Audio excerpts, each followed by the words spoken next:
અહીંયા હેમા બાપુ પરિવાર તરફથી અને દોડગામા પરિવાર તરફથી આપણને અહીંયા ભજન ભોજન અને સત્સંગનો સવારમાં લાભ મળવાનો છે. તો એ બધાને એકવાર આપણે તાળીઓના ગડગડાટથી વધાવશું.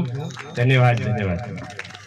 હવે અહીંયા આ બધા તમારા કહેવાથી અહીંયા બેઠો છું, આવડતું તો કોઈ છે નહીં. અહીંયા જો સત્સંગની સારી વાત ક્યાં લેવી હોય તો અમારા રઘુભાઈ બધા છે, એમને મળજો. અને હું તો અહીંયા ખાલી આ થોડી વાર તમને ઊંઘ આવે છે ને એ ઉડાડવા માટે બેઠો છું. આપણી વાતમાં જ્ઞાન સાથે ગમત, જો મજા આવે તો વાહ ભલા. અને થોડું જ્ઞાનની વાત લેવી હોય તો પછી રઘુભાઈને આપણે થોડી વાર પછી આપશું. તો એક નાનકડી વાતથી આપણે શરૂઆત કરશું અને તમારો ઘણો સમય નહીં બગાડીએ, એટલે થોડુંક ધ્યાનથી સાંભળજો.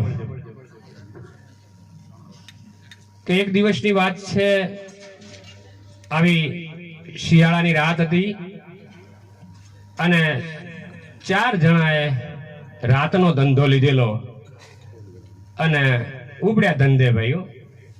અને થોડોક ગામ દૂર હોવાના કારણે થોડાક આમ ચાલવાથી થોડા થાક્યા ફાક્યા કે થોડા ગામમાં બધા આરામ કરે, કોઈને તકલીફ ના પડે. બરાબર છે ને ભાઈ વાત?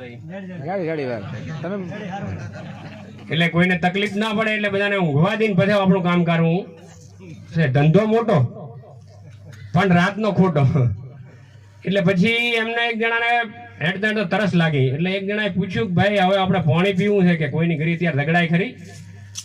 કોઈને કેવરાય કે અમે આ રાજી ધંધો કરવા હેડ્યા છે ને પાણી પાવો? તો કે હવે શું કરશું કહો.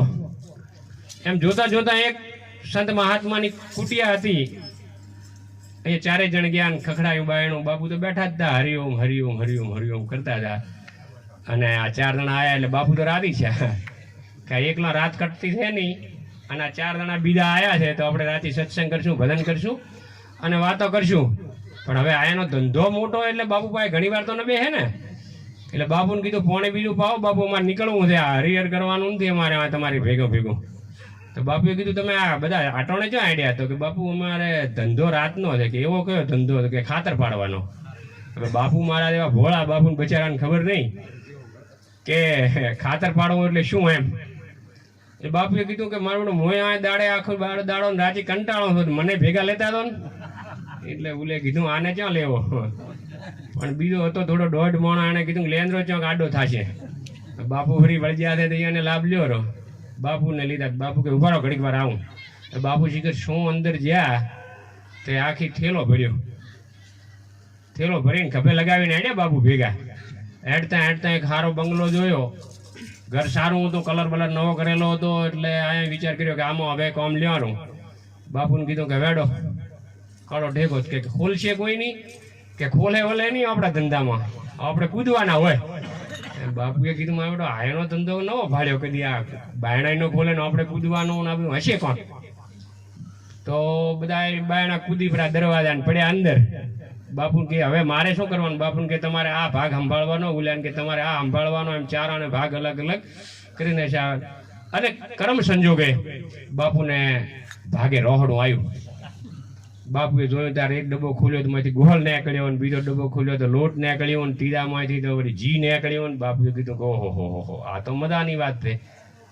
આ બાપુએ કર્યું 4 વસ્તુ ભેગી કરી ફર્સ્ટ ક્લાસ કુલર બનાવી, અને ઘી ગોળ લોટ બધું ભેગું કરીને કમ્પ્લીટ કરીને બાપુએ તો એક પાણીનો લોટો ભર્યો, ધાવડે મેલ્યો. પછી વિચાર કર્યો કે આ ઠાકરજીને ધરાયા વગર ખવડાય નહીં. આ બધું ભલે મળ્યું અને ભાગ્ય રીતે મળ્યું છે. આ બધા સંતોના આગમન થયા, અમારા 4 જણા વધાર્યા, અમે પાણી પાયું, એમાં તો મને આટલો બધો લાભ આવ્યો છે. એટલે અહીંયા તો દાવડી, હા, અને બાપુએ માથે રૂમાલ જેવું હતું ઢોક્યું અને પાણીની અંજળી લીધી, માથે ફેરવીને શંખ કાઢ્યો ભાઈઓ. હવે અડધી રાતે 12:30 કે 1 વાગ્યો હશે, શંખનાદ કર્યો અને દેવું બળ હતી હું વધાર્યું. હવે વિચાર કરો કે આવું વધારે ત્યારે આજુબાજુ વાળા ઉઠીને આવ્યા, ઘરના ધણીએ ઉઠ્યો કે આટોણે હોય શું ઉડા કે શું આ ઘર ધણી રાજો બાજુવાળા રાજા દોડતા આયા અને પકડ્યા, બાપુને પકડ્યા કે આ તો ચોરી કરવા આવ્યા છે. બાપુને પકડ્યા ને બાપુ કે હું એકલો નથી, 3 તો ઊંચે ગુડો ના થાય, ચોથો હોય છે. 4 ને લાવીને પકડ્યા, બરાબરના ધેબ્યા અને ગામ ભેગું થયું. ગામને કીધું કે સાલાઓ આઠણે આવા ધંધા કરો છો અને ભગવા પહેર્યા છે ને હવે તમે ચોરીના ધંધા કરો છો. તમારે કે નતું ભરાતું મોકવું તો અમે હાલવા આવો. પણ એ ચોરોને તો ચોરો વડીલો બધા લઈને ગયા ઠગોને, પણ ઘર ધણી હાથ જોડીને કીધું કે આ બાપજીને મેલી દો. તો કે કેમ બાપજીને મેલી દો? બાપજી એ ભેગા હતા, પણ કે બાપજી ભેગા નહીં, આ ભૂલે ચૂકે મારા ઘરની અંદર સાધુ સંતના ચરણ પડવાથી આ શંખનાદ કર્યો. ચોરી કરવા આવે શંખનાદ ન કરે. આ તો મારા ધણીની કૃપા કે સાધુ સંતના અહીંયા પગલા થયા અને આ શંખનાદ થયો. તમે હું બે રાજા સાધુ સંતના પાવન પગલાથી ભૂલથી પણ પડે તો ઘર જાતું બચી જાય. અને આવા આપણે સાધુ સંતોના સવારમાં પગલા પડવાના છે. અને તો આપણું કલ્યાણ ન થાય, જો આપણે કંઈક સુધારો ન થાય તો પછી બાપુમાં હમણાં આ પદન ગાયું ભજણા ભગતે કે મહાન સંતો ત્યારે આપણે આને સારું સારું શીખવી રહ્યા છે, પણ આ ચેલાઓ લેતા પણ નથી. હવે એ બાપુને પણ ક્યાં આવીને ઢોળવું? એટલે ખૂબ બાપુ સમજાવે છે. સાધુ સંતો આપણને ખૂબ ખૂબ સારી એવી આપણને દ્રષ્ટિકોણ આપે છે. પણ આપણે બધા એવા ફસલા છીએ. હમણાં એક વખત માવઠું થયું, એના પહેલા વરસાદ થયો, પેલો ખૂબ વરસાદ થયો ને આપણે ત્યાં. પણ એવા વરસાદમાં એક ભાઈ મારી દુકાને આવ્યા તો બિલકુલ કોરા. મેં કીધું તમે યાર આટલો બધો ભારી વરસાદ વરસે છે ને કપડો લેવા આવ્યા ને તમે હાવ કોરા. મને કે મેં રેનકોટ પહેર્યો છે ને. મેં કીધું ઈવરી શું? મને કે આ પહેર્યા ચીડી પાણીનું ડબકું અડે નહીં. એમ આપણે ભલે સાધુ સંતો ગમે એટલા ભરે, પણ રેનકોટ પહેરીને બેઠા ને સોંટો અડવા દેવાના નથી. એટલે મહેરબાની કરીને થોડી રેનકોટની ચેન ખોલજો. બાપુ કાલ સવારમાં આવવાના છે, એટલે કાંઈક આપણને છાંટો છપકો છપે અને કંઈક આપણું પાવન થાય. એટલે બહુ ખર્ચો હાર્યા કરે છે અને લાભ આપણે લેવાનો છે. તો લઈ કો તો નકર પછી આ તો બધા આપણે મજા કરવાની છે. આમ સાધુ સંતો બધા આપણને સમજાવે. એમ એક ગામની અંદર મારા જેવો થોડો દોઢ માણસ છે, એ કોઈ દાડો કોઈને હામું પડવા જતો જ નહીં.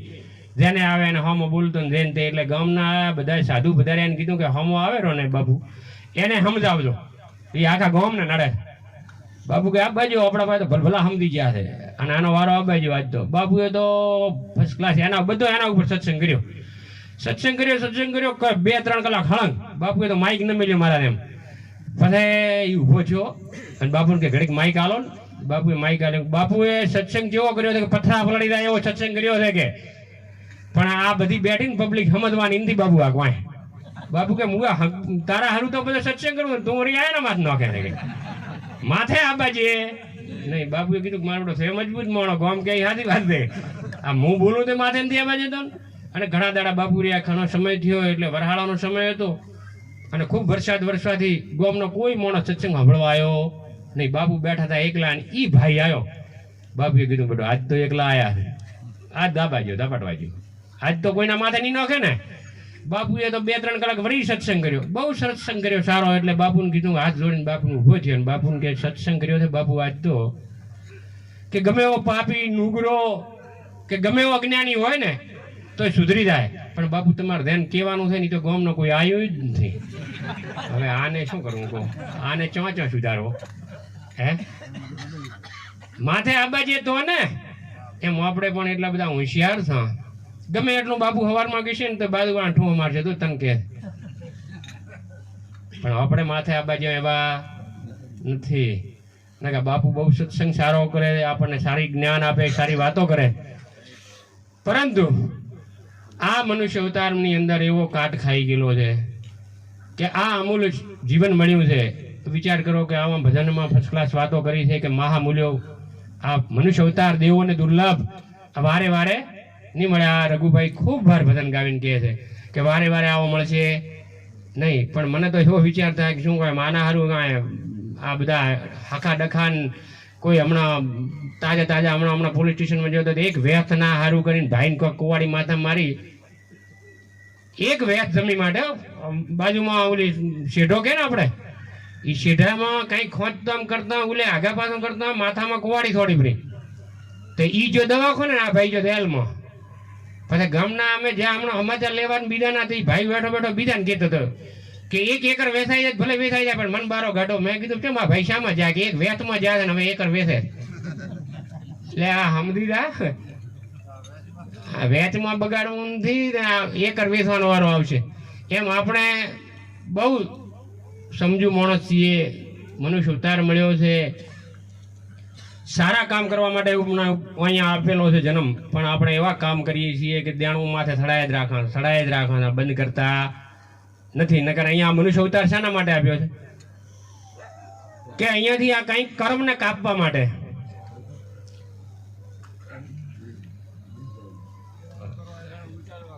પણ ઉતારવાની જગ્યાએ અહીંયા આપણે ચડાવી રહ્યા. ખૂબ સાધુ સંતો થઈ ગયા. હવે શેઠ શેગાસાની વાત કરીએ તમે તો કે જ્યારે એના ઘરે મહેમાન પધાર્યા અને કીધું જમવા પધારો બાપુ, જ્યારે પોતે જમવા માટે પોતે આરાધના કરે ત્યારે પોતે એવું કહે છે, બધા જાણકાર તો બધા છતાં વાત કરીએ કે પોતે એવું કીધું કે હું કંઈ આ મીઠાઈ માવા ખાતો નથી, માં તો પરમાટી ખાવા જોઈએ. અને વિચાર કર્યો બાપુ આ બધું અમે વાણિયાના પેટે અવતાર લીધેલો છે, અમે આમાં નિષેધ છે, અમે આમાં કાંઈ જાણતા નથી ને તમે આવું ના માગો. અને ગમે તમે બીજું માંગો તો માનો કે ખાવડાવવું હોય તો આ ખાવા ને કાંઈ અમારે ખાવાની આબળ નથી. પણ ચંદ્રાવતીએ કીધું કે બાપુ કહે છે પછી આપણે કંઈક સગવડ કરો, બીજું શું થાય. પણ એમને મહેમાન આવ્યા છે અને એમને માગણી કરી છે તો એમની પૂરી કરીએ. અને પોતે જ્યાં ખાટકી વાસમાં જાય છે અને લઈને પાછા આવતા હોય છે ડબ્બામાં, અને ગામવાસી ભાળી જાય ને કીધું કે જો આ વાણીઓ ધતિંગ કરે, આ જો શું લઈને આવે છે એ તો જુઓ. બધા 25 જણા ભેગા કર્યા ગામના, કીધું બોલે કીધું શું છે આ ડબ્બામાં? તો કે કંઈ નથી, મારી ઘરે સંત વધાર્યા છે અને હું એમને માટે ફૂલડા લેવા ગયો હતો. હવે વિચાર કર્યો કોઈ કીધું કે ફૂલડા વળી કાં ડબ્બામાં હોય? આ આપણને જગતને ને આપણને બધાને ડફોળ બનાવે છે ને એની ઘરે કોઈ દુતારો બાવો આવ્યો છે અને આ બધા એકના એક છે કે. પણ એને પરમાત્મા ઉપર નજર નાખીને પછી એને ડબ્બો ખુલ્યો તો અંદરથી ફૂલ નીકળ્યા અને પાકો વિશ્વાસ બેસી ગયો મારી ઘરે કંઈ આવ્યો છે એ કોઈ દુતારો કોઈ એવો કોઈ વ્યક્તિ નથી કે જે હું સમજી રહ્યો છું.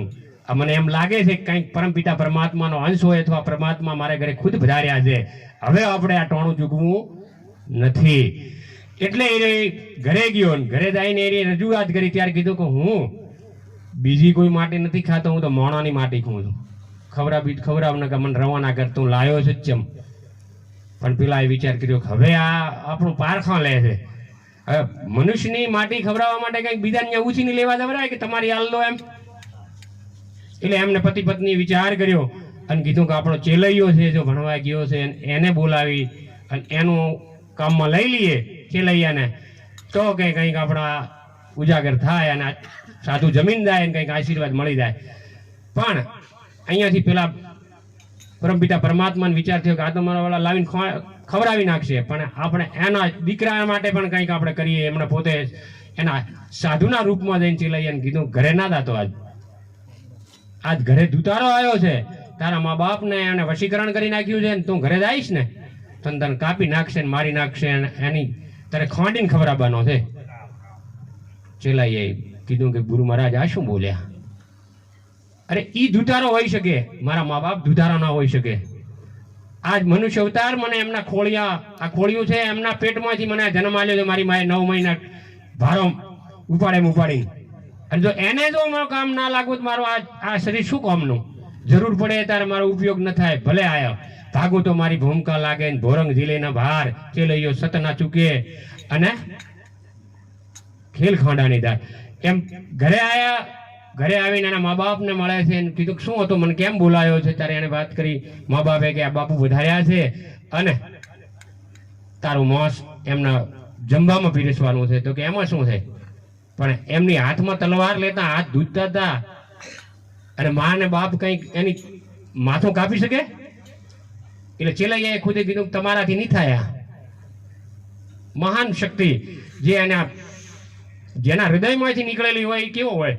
હાથમાં તલવાર લીધી, પોતાના હાથથી મસ્તક કાપ્યું અને જ્યારે ખોંડવાની શરૂઆત કરી ત્યારે બાવે કીધું, ચોખ્ખી વાત કરી કે ભાઈ જો આંખમાંથી જો પાણી આવ્યું ને તો મારે કામ નહીં લાગે. હવે વિચાર કરો કે એવી કઈ માં છે કે પોતાના દીકરાને ખોંડવો અને આંખમાંથી આવું ન નીકળે. પણ ના, કે આ જે થવું થાય, હવે આ જે થવાનું તો થાય કરી નાખ્યું છે. અરે હવે હું મારું આ જીવતર બગાડું? અને હાલડા ગાતા ગાતા એ માએ ચીલૈયાને ખાંડીને પરમપિતા પરમાત્માને સામે ધરી અને ત્યારે એ પરમપિતા પરમાત્મા સ્વરૂપ લીધું બાપજીનું. એ બાપજી બોલ્યા કે હું તો મોજીયાના ઘરનું ખાતો નથી. વિચાર કરો. ત્યારે શેઠ શેગાળે કીધું કે મારો ખેલ બગાડ્યો તે રંગમાં પાડ્યો ભંગ. આ તો હવે ખેલ બગાડ્યો હતો, એ તો બધું હું વાપરી રહ્યો છું. અને હવે શું? ત્યારે શેઠ શેગાળ સાહેબ થાકીને ભાગીને ભૂકો થઈ ગયા હતા કે હવે હારી ગયા હતા કે હવે આપણાથી કાંઈ થાય એમ નથી. પણ ચંગાવતીએ કીધું તમે શું હારો છો, હું બેઠી શું હતી? હે ચંગાવતી નારીએ એમના પોતાના હાથમાં કટાર લીધી ને હજી 5 માસ મારા પેટમાં તો હું વાંધણી નથી. અને તને વિશ્વાસ ના આવે તો ચીરીને બતાડું. અને જ્યારે તલવાર કહેવાય હાથમાં લઈને જ્યારે પેટ ઉપર ઘા કરવાની તૈયારી કરી ખંજરની, અને ત્યાર પરમપિતા પરમાત્મા હલી ગયો અને એને થયું કે મારું બેટું હવે શું થશે? અને હાથ પકડ્યો કે મારી માં ધલું કરે આટલે પૂરું કરી. હવે હું જમી લીધું છે તારું, અને તું માગે તે હાલું. હવે કે કાંઈ માગવું નથી, મારા ધણી આગળ આવે કળજુગ. આવા નવા પારખા લીધા તો કોઈ સાધુ સંતને માનશે નહીં. અને આવા સતના લેતા અને પરમપિતા પરમાત્માની કૃપાથી ચેલૈયો પાછો હતો એને એવો થયો. મારો કહેવાનો ભાવાર્થ કે અત્યારે જે પુરુષ છે એનાથી પરિપૂર્ણ હોય તો સ્ત્રી છે. જ્યાં જ્યાં પુરુષ હાર્યો છે ત્યાં ત્યાં સ્ત્રીએ એનો હાથ ઝાલ્યો છે. એવા ઇતિહાસો ઘણા છે કે ઘણા આપણા સામે થઈ ગયા છે કે જ્યાં જ્યાં પુરુષને જ્યાં પોતે હારી અને બેઠો છે ત્યાંથી એને ઊભો કરવામાં હોય તો ધર્મપત્ની છે. અને જ્યાં ત્યાં કહેવાનો ભાવાર્થ થાય છે જ્યાંથી આખા દાડાનો થાકેલો મનુષ્ય, આખા દાડાનો ગમે એટલી મહેનત હોય, ગરીબ હોય, પૈસાવાળો હોય કે ગમે હોય, જે પોતે પોતાના ધંધે જાય ત્યાંથી પોતે ઘરે આવે ત્યાં થાકીને જ આવે. પણ ઘરે જો સ્ત્રી સારી નમણી નાર હોય અને જો એને સારા 2-4 શબ્દો 2-4 વેણ કે સારા એના શિખામણથી એને થાક ઉતારી દે. પણ અત્યારે તો મને એવું લાગે છે, મારો અનુભવ બોલે છે, ઘરેથી બહારથી થાકીને આવે એના કરતા 10 ગણો ઘરે થાકે. મોઢામાં ગોળીઓ ભરે એના પહેલા કે 14 ઇંચનું તમારે ટીવી છે, 20 ઇંચનું લાવ્યું હમણાં. ઉલો કે ખાવા જઈએ પછી કે હાલ ના કોણ તમે હાથમાં જ નથી આવતા કે ખાઈને બાજરા બહાર દાતા રહો. એટલે જ્યાંથી બહારથી થાકેલો વ્યક્તિ ઘરે આવે ને તો ઘરે થાક ઉતારવાની તાકાત સ્ત્રીની છે. પણ ઘરથી થાકેલો વ્યક્તિ ક્યાંય પૂરું થતું નથી. આમાં બેઠેલા 80% લોકોને પોતાનો અનુભવ છે કે માણા કામથી નથી થાકતો, માણા દેણાથી નથી થાકતો, માણા કોઈ પણ એવા ટેન્શનથી નથી થાકતો જેટલો ઘરથી થાકે.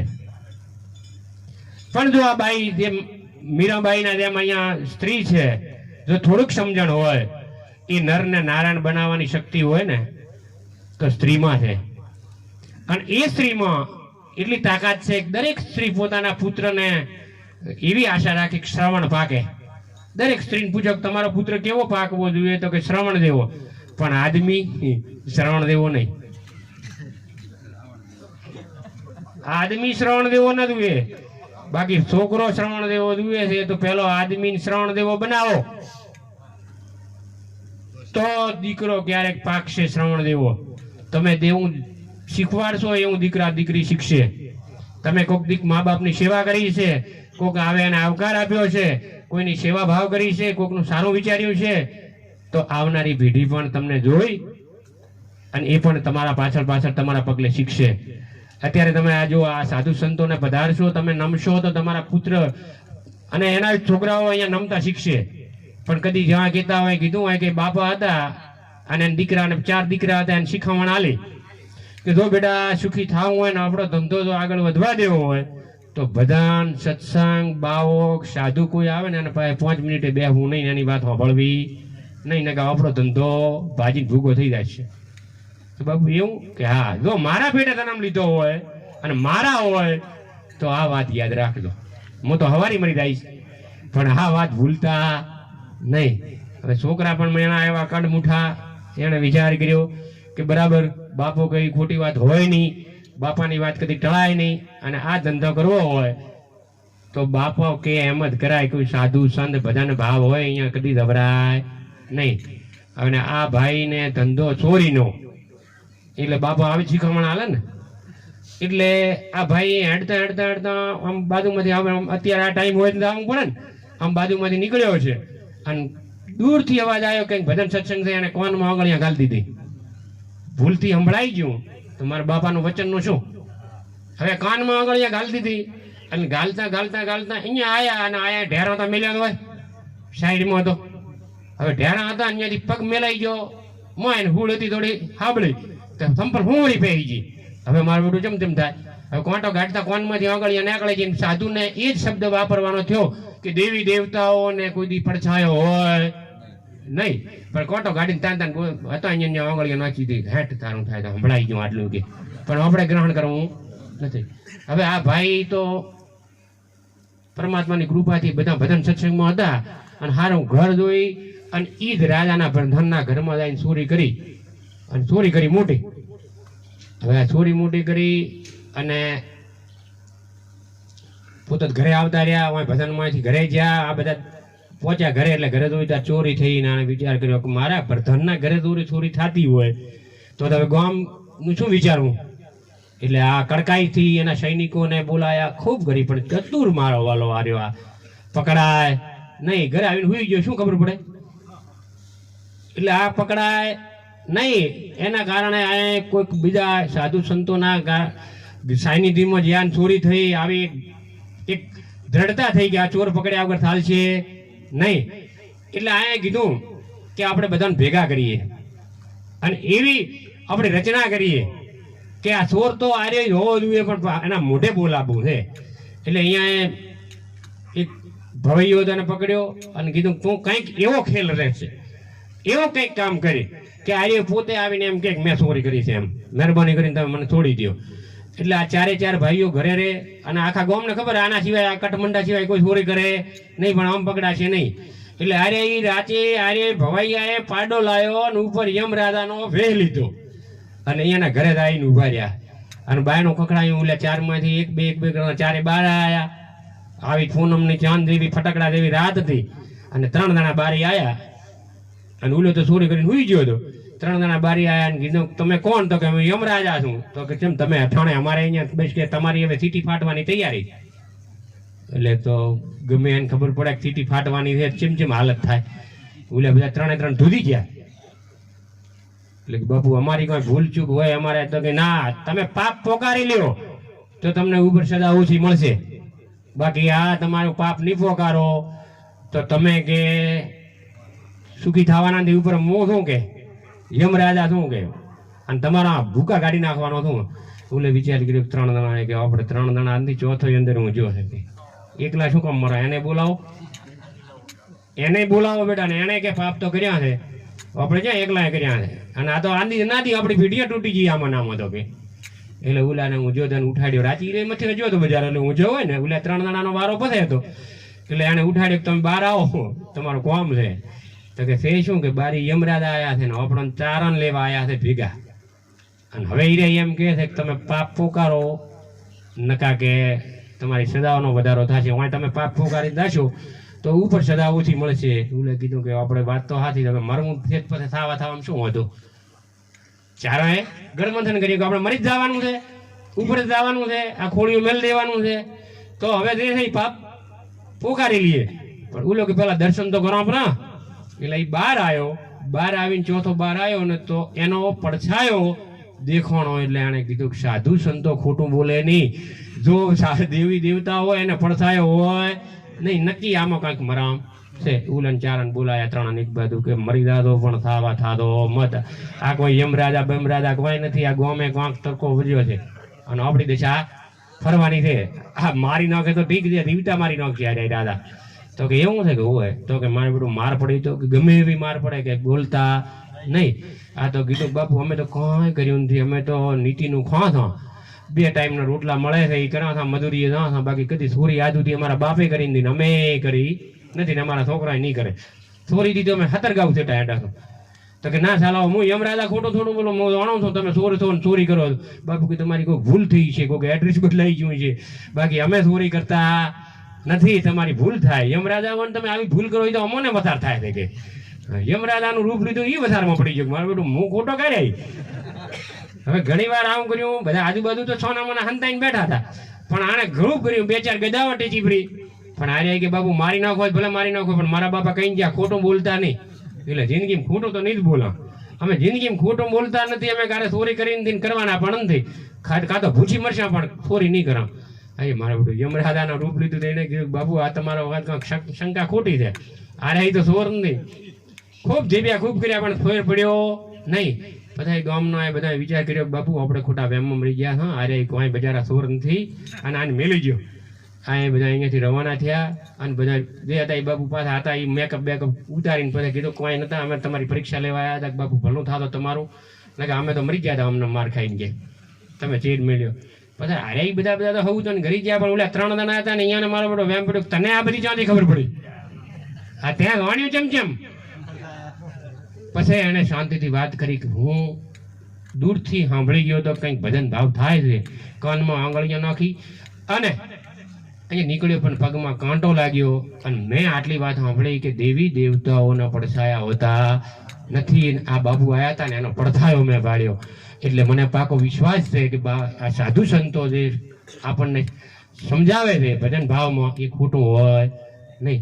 આણે વિચાર કર્યો કે એકાર કોનમાંથી ભૂલથી આંગળી નીકળી ગઈ હોય અને આ શબ્દ પડ્યા હોય ને આપણું જીવન સુધર્યું હોય તો આજથી જળનામો કે આ કામ કરવું નથી. કંઈક સારા ગામે લાગી જાઓ અને સાધુ સંતોના સાનિધ્યમાં રહેવું અને જેટલું બને એટલું મહેનતથી રોટલો ખાવો. હવે વિચાર કરો કે આવા સોળ જે આદુ અનાદિથી એના બાપ દાદાની પેઢીથી ચોરી કરતા કારે સત્સંગનો છોંટો નતો નાખ્યો અને એને એક કાનમાં છોંટો નાખવાના કારણે આટલું પરિવર્તન આવતું હોય અને આપણા ઉપર તો બાબુ ધોકો લઈને મંડ્યા છે. હવે આ રહ્યા મહિનામાં 4 વાર તો તંદુરા ગુડે છે, 17 વાર, અને 12 મહિનામાં 2 થી 3 વાર તો બાપુ આપણા ગામમાં વધારે છે. અને દર મહિને 30 હાતમ કે આઠમ અહીંયા આપણે એના ઓલા પગુથિયા તોડી નાખ્યા. 2 વાર તો બાપુએ નવા પથરા નાખાયા, તોડી નાખ્યા. તોય અસર ન થાય તો વિચાર તો કરો, કંઈક ચોર હારા આપણે ભોડા. કંઈક તો અસર થવી જોઈએ કે ના થવી જોઈએ? હે તો બધે એટલે પરમપિતા પરમાત્માની કૃપા છે. અને આવા બધા ભજન ભાવમાં કે વળી વળીને મળે છે નહીં, આવું ટાણું આવો અવસરીઓ નહીં મળે. અવસરીઓ એટલે મોણાના પેટે જન્મ નહીં લ્યો ઢોરના પેટે લઈશું, ઢોરના પેટે નહીં તો કૂતરાના પેટે લઈશું. પણ રોટલા ખાવા સારું તો પેટ ભરવા સારું તો મહેનત કરવી પડશે ને. આજ શું કરો? પણ આવો અવસરીઓ એટલે આ જેમ આ વાણીનો લાભ મળે છે, તમે સારા રસ્તે બેસી શકો છો, 2 મિનિટ કંઈક સાધુ સંતોના સાનિધ્યમાં જઈ શકો છો, એવો અવસરીઓ નહીં મળે. અને પરમપિતા પરમાત્માની કૃપાથી ક્યાંક આ દ્વારકામાં માછીમારનો જન્મ લીધો ને તો દાળિયા હજા મરી જશું. અવસરીઓ છોડશો પછી આવો મળશે. આ કીધો છે સાધુ સંતો અવસરીઓ. રઘુભાઈ આ બીજો આ અવસરીઓ કીધો છે કે આ અવસરીઓ નહીં મળે. હાલ તમને સમજાવવા વાળા મળે છે, તમને બાજુ હારા બેહવા વાળા મળે છે, અને તમારા છોકરા સૈયા ભાઈ બહેનો બધા તમને કંઈક સારા રસ્તે ચડાવવા માટે નહીં પ્રેરણા આપે, બાજુ તમને સંગાત હાલે છે. અહીંયા તો તમે ક્યારેક દાદો માછીમારને કીધો ક્યારે ભજનમાં જ્યો, ક્યારે સત્સંગમાં જ્યો, એટલે આખો દાડો માછલા પકડે ને હોજ થાય ને હવાર થાય, તમારે જોતો અહીંયા બેઠા બેઠા દાળિયા હમી કરતા હોય કે હવે આમાં કેટલા વધારે હમાય. એટલે પરમાત્માએ કીધું કે આવો અવસરીઓ નહીં મળે. મળ્યો છે તો અહીંથી કાંઈ ગિરનાર જવાનું નથી, મારે તમારે મૂળ જવાનું નથી. ભલે હારી વાતો કરો, હવાના ઠકાણે પહોંચવાનો છું વહેલો. એટલે આ કાંઈ કરવાનું નથી કે આ ધંધો છોડવાનો છે કે અહીંથી ઉપડી જવાનું છે, છોકરાને કાલથી કહી દેવાનું મન બોલાવવાનો નહીં, હું તો બાવો થઈ જવાનો છું, હું તો આમાંથી બહાર છું, એવું નથી. પણ જેમ કમળ ગંદકીના વચ્ચે રહે, કાદવની વચ્ચે રહે છે અને તોય પરમપિતા પરમાત્માના ચરણોમાં હિરેન ઠડાવવામાં કામ આવે છે, એમ આપણે આ સંસાર રૂપી કાદવમાં રહીએ છીએ. પણ કમળ રૂપી કંઈક ગુરુ મહારાજની કૃપા થઈ, કંઈક ગુરુ મહારાજનો ઉપદેશ થયો, કંઈક ગુરુ મહારાજના માથે હાથ પડ્યો છે, તો આપણે આટલા દાડા તો ગમે એ કર્યું, ગમે એ રીતે દોડ્યા, ગમે એ રીતે રક્ષા આપણા શરીરની કરી, પણ આજ ગુરુ મહારાજનો હાથ છે તો કાલે કોઈ આપણના ઉપર આંગળી ન કરી જાય કે જોજો આના માથે ગુરુ કોણ છે. અને આ ધંધા શું કરી રહ્યો છે, આ શું બોલે છે, શું હેડે છે. આપણા ગુરુને ગાળ ન લાગે, મા બાપને ગાળ ન લાગે, ખાલી આટલું વિચારશો ને તોય આપણને કંઈક પગ પાછા પડશે. પણ આપણે તો ગુરુ મહારાજના ઉપર દાતા રહ્યા છે. ગુરુ મહારાજને સમજાવવા તમને બાપુ અહીં બેહો, બાપુ હેડવાન કરી ઉભા રહો, તમારું સ્વાગત કરવાનું છે, હલતા નહીં. હવે તમે બાપુનો ઉપદેશ આલો છો કે આ બાપુ તમને ઉપદેશ આલે એ ખબર નથી. ઘણી જગ્યાએ છું બાપુ કે હવે હું રજા ના, બાપુ હજી તમારું સ્વાગત બાકી છે, બેહો મને અને તમારે જમીન દાવાનું. બાપુ વિચાર કરે કે હું ગુરુ છું કાર્ય. એટલે આપણને બહુ સરસ સદગુરુનો હાથ છે આપણા ઉપર, અને આવા મહામૂલ્ય ભગવાન જેવા. મને એક ભાઈ હમણાં અમારા ગામની વાત કરું શિવરામભાઈ, કે હું કરમોડ ગયો, એના પહેલા હું મોગલોળ ગયો, માતાજીના દર્શન કર્યા, અને અમે મોગલોળ જ જ્યાં હતા કે, અને અહીંયાથી પાછું વળવાનું હતું. વિચાર છે ચલો નાગરંગ બાબુના દર્શન કરતો આવું. આ સત્ય હકીકત ઘટના છે કે નાગરંગ બાબુના હું દર્શન કરતો આવું. પછી શું થયું, મેં કીધું મને કે દર્શન કરવા જાય એટલે બાપુએ પગે લાગ્યો. બાપુએ પૂછ્યું મોગલોળ થી પાછું વળવું તું પાછા હોય છે માયા, શું વિચાર બદલ્યો? એટલે એમને કીધું બાપુ સાચી વાત છે, અમારે મોગલોળ થી પાછું વળવાનું હતું, પણ એમ થયું કે લાવ બાપુના દર્શન કરતા. હારું ભલે આયા. એટલે મને કે અમારા ગુરુ મહારાજ છે ને પ્રસાદધારી છે. અમે આવો વિચાર કર્યો એ પહેલા બાપુએ અહીંયા જાણી લીધું. મેં હવે તને ધુએ ચેવા, હવે તારે આનાથી વધારે ધુએ ચેવા. આવા સતગુરુનો સાનિધ્ય છે તોય ફરક નથી પડતો, અસર થતી નથી. ઈનો ઈ આરામ હવારે ઊંઝો એવો હવારમાં, અને હવારના ઉઠે એવો ઊંઘે, જરાય ફરક ન પડે. તો હવે આ ગુરુ મહારાજથી આવા સદગુરુ, આવા જ્ઞાની, આવા પ્રસાદધારી કે તમારી મનની વાત કરી જાય એવો સદગુરુ આપણને મળ્યો છે.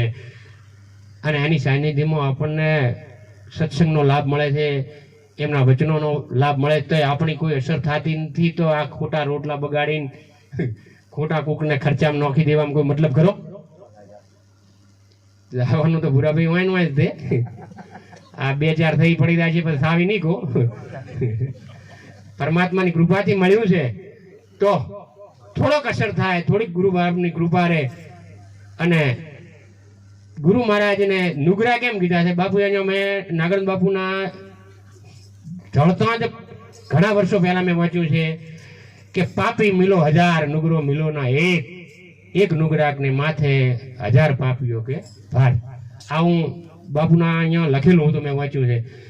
એટલે એનો અર્થ એ થાય છે કે નુગરા એટલે ચાને કીધા, પાપી કેને કીધો? જેને ગુરુનો હાથ નથી, જેને સમજણ નથી, અને સમજણ વગર એ ગમે એ કાર્ય કરે છે, ઊંધા હામું કોઈ બી હાથે, એ પાપી છે. નુગરો કયો? આપણે બધા નુગરા એને સમજીએ લગભગ 90%, અને 100% હશે, પણ 90% એવું સમજે છે કે જેને ગુરુ ન કરાય એ નુગરો. ના, ગુરુ ન કરાયા હોય નુગરો નથી, પણ ગુરુએ વચન કરાયા, બેઠા માથે હાથ મૂક્યો, બેટા ચૂઠું ના બોલતો, ચોરી ન કરતો, અને ઘણા 2-4 બીજા શબ્દો આપણને વાપર્યા સારા. અને ગુરુ જાય, ગુરુના આશ્રમમાં આપણે હતા, એમને પાછું કામ કરવા માંડે, એને શું કહેવાય? એને નુગરો કહેવાય. જે જેના સાનિધ્યમાં આવી અને એનું ન માને એને નુગરો કહેવાય. એટલે બાપુએ કીધું છે, એમાં લખ્યું છે કે પાપી મિલો 1000, નુગરો મિલો ના એક. હવે વિચાર કરો, મળવાનો ના પાડ્યો છે, ને એના સાનિધ્યમાં તમે ચરણમાં હદાય માથે ટપકા મારીને, ટીલા ટપકા કરીને, નુગરાથી હું ઢોડા થઈને દો બાપુ કે આ ન કરવાનું ઈ જ કરો, તો પછી બાપુનું ઈ નુગરો કીધો. બીજું કાંઈ ન કરો તો કાંઈ નહીં, એમના વચનના ઉપર તો વિશ્વાસ રાખજો. અને મને આશીર્વાદ આપજો કે હું અહીંયાના વચન ઉપર વિશ્વાસ રાખીને ચાલું. વાતો તો અધરી કરું છું પોપટ દેવી, પણ જે અંદરનો ભાવ છે એ પ્રગટ થયા વગર રહેતો નથી. પોપટ વેચવા વાળો એક ભાઈ આવ્યો, એને પૂછ્યું ભાઈ આ પોપટમાં શું ખાસિયત છે, આટલા પૈસા વધારે કહે છે? તો કે પોપટમાં ખાસિયત છે, જમણો ખેંચો તો સીતારામ બોલે, ડાવો ખેંચો તો રાધેશ્યામ બોલે. હવે મારા એવા 14 હોય, બીજું તો શું કરે? એ પૂછ્યું બાપુ કે આના 2 ખેંચા તો પોપટ થી રેવરાય, દોનો સ્વભાવ છોડ્યો નહીં. બાપ પોપટ કે તારો બાપ પડી જાય, 2 ખેંચાય? એટલે રામ સીતારામ પોપટિયું જ્ઞાન દે થોડીક વાર બોલે પગ ખેંચેલી વાર પણ તો પણ બે ભેગા ખેંચો થતો એનો જે પોતાનો ભાવ છે એ બહાર પ્રગટ થયા વગર ના રે. એટલે આ છેલ્લી અને નાનકડી વાત કરી અને હું મારા શબ્દોને વિરામ આપીશ કે કૃષ્ણ અને રામમાં શું ફેર છે. રામ એક મર્યાદા પુરુષોત્તમ છે કે જે એના આગળ જતા આપણે નમ્રતાથી ઉભું રહેવું પડે છે. જે એનું નામ આવવાથી આપણે એના સાનિધ્યમાં જવાથી રામના નામથી મર્યાદા પુરુષોત્તમ રહે એટલે મર્યાદામાં રહેવું પડે છે. અને કૃષ્ણના ખભે હાથ મૂકીને કંઈક વાત કરી શકીએ છીએ. એ કૃષ્ણ છે. કૃષ્ણના કામ કેવા છે? કૃષ્ણના કામ એવા છે મારા ધણી કે જન્મ્યો ક્યાં? જેલમાં. અને કામ શું કર્યું? મુક્તિના. જન્મ્યો જેલમાં, કામ એના મુક્તિના. એના નામ લેવો, કૃષ્ણ શરણમ જગદગુરુ વંદે જગદગુરુ. એના નામ લેવાથી આપણી મુક્તિ થઈ જાય છે. પરમપિતા પરમાત્માની કૃપાથી નાનપણમાં ગોપીઓના ચીર સોર્યા તો થોડો જવાન થયો ત્યારે દ્રૌપદીના ચીર પણ એને જ પૂર્યા ને. એમ કહેવાય છે કે મહાભારતનું યુદ્ધ એના સાનિધ્યમાં લડાણું, પણ મહાભારતના યુદ્ધમાં કોઈ સારી વાત ન હોય, ઝઘડામાં કોઈ સારી વાત હોય. પણ એક પરમપિતા પરમાત્મા શ્રી કૃષ્ણ ભગવાને મહાભારતના યુદ્ધમાં ગીતા રૂપી જ્ઞાનનું એક આપણને સારું માર્ગદર્શન આપી દીધું, જે સનાતન ધર્મ માટે બહુ ઉપયોગી અને મહામૂલ્ય પુસ્તક કહેવાય ગ્રંથ છે. એ ગ્રંથ આપણને પરમપિતા પરમાત્માએ આપ્યું છે. તો એવા ગ્રંથની થોડી ઘણી અંદર 18 અધ્યાય છે. તમામ ગુણો અંદર લખ્યા છે. જમવાથી માંડી જીવવું કેવી રીતે, જમવું કેવી રીતે, આરામ કેવી રીતે કરવો, ઘર કેવી રીતે ચલાવવું, અને સગા સંબંધીને કેવી રીતે બોલાવવા, અને સાધુ સંતોના સાથે કેવી રીતે વાત કરવી, અને છેલ્લે કાંઈ ના મેળ આવે તો મારા શરણમાં કેવી રીતે આવવું, એ શ્રી કૃષ્ણએ બહુ સારી રીતે સમજાવ્યું છે. તો આ દરેક વ્યક્તિના ઘરે ગીતા તે હશે જ, ન હોય તો પણ લાવી અને થોડાક એના શબ્દો આપણા મુખેથી સાંભળી, આંખેથી દેખી અને એના ગીતાના જ્ઞાનનું થોડું ગ્રહણ કરી અને આ જીવનને સમર્થ બનાવશો એવી જ ભાવના. બોલો સદગુરુ દેવ કી જય. સત્ય સનાતન ધર્મની જય. આપને અપને માત પિતા ગુરુ મહારાજની જય.